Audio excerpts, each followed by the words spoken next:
August 10, 1991, the body of investigative journalist Danny Casolaro is pulled from a blood-filled bathtub in a Martinsburg, Virginia hotel. Authorities quickly ruled his death a suicide, but Casolaro's family noted he was terrified of blood, had been highly optimistic about his work just days prior, and the accordion file of evidence he carried everywhere had vanished from the room. He had spent the last year tracking an alliance of spies, organized crime figures, and politicians. He called this sprawling hidden network the Octopus.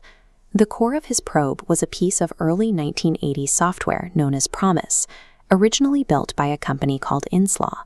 Promise was a breakthrough in case management. It could take isolated government databases from the Treasury, the Department of Justice, or the State Department, and seamlessly bridge them together to build a complete profile of a single human target. According to the evidence Casolaro is gathering, the U.S. Department of Justice effectively stole the software from its creators.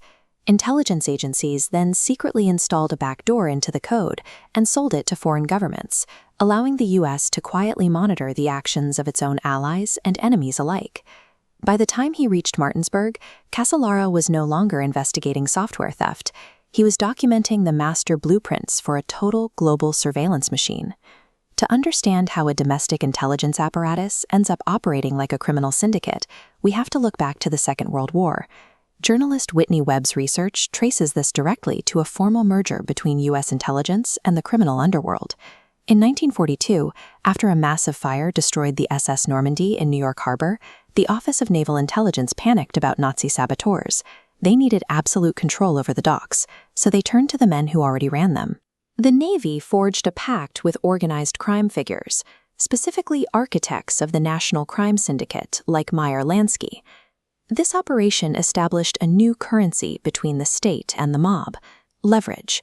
The government offered protection from prosecution, and in exchange, the mob provided the kind of dirty, street-level information federal agents couldn't legally obtain. The mafia's traditional methods of extortion, running brothels, trafficking vice, and recording the indiscretions of powerful men, were highly effective. Intelligence agencies realized that sexual blackmail was a perfect tool for keeping politicians and foreign diplomats in line. When the war ended, that alliance did not dissolve. State power and criminal extortion had permanently bonded, forming a shadow governance structure that relied on compromising powerful people to maintain its influence. Decades later, Jeffrey Epstein emerged as a highly protected asset within this exact legacy.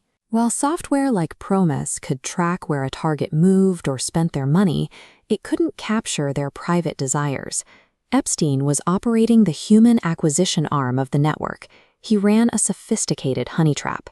By using sex trafficking to compromise prominent figures, he gathered explosive blackmail material that guaranteed their total compliance. His partner, Ghislaine Maxwell, provided the necessary pedigree. Her father, Robert Maxwell, was a media mogul deeply entrenched in international espionage, with direct ties to the theft and distribution of the Promise software. This operation penetrated the highest levels of the American establishment. White House visitor logs show Epstein visited the Clinton administration at least 17 times, often bringing young women with him. This level of infiltration explains why local law enforcement and federal prosecutors were warned to back off whenever they tried to investigate his crimes. He belonged to a protected intelligence class. The Octopus operated on two synchronized engines. Promise mapped the digital footprints, while Epstein secured the human leverage. Together, they formed a unified system designed to subvert democratic institutions from the inside out. This is the title page of John Mause's 2014 dissertation, Communication and Control. It provides a systemic framework for how these covert tactics became the bedrock of modern society. Mause details a transition away from traditional disciplinary societies, where people were managed by physical enclosures like prisons and factories, into what are called control societies.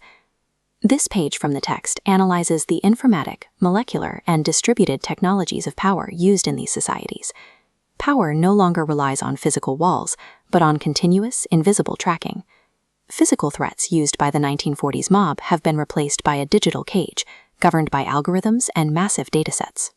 Constant monitoring allows the network to predict and manage human behavior, without the subject feeling physical constraints. The Octopus served as a beta test for this world.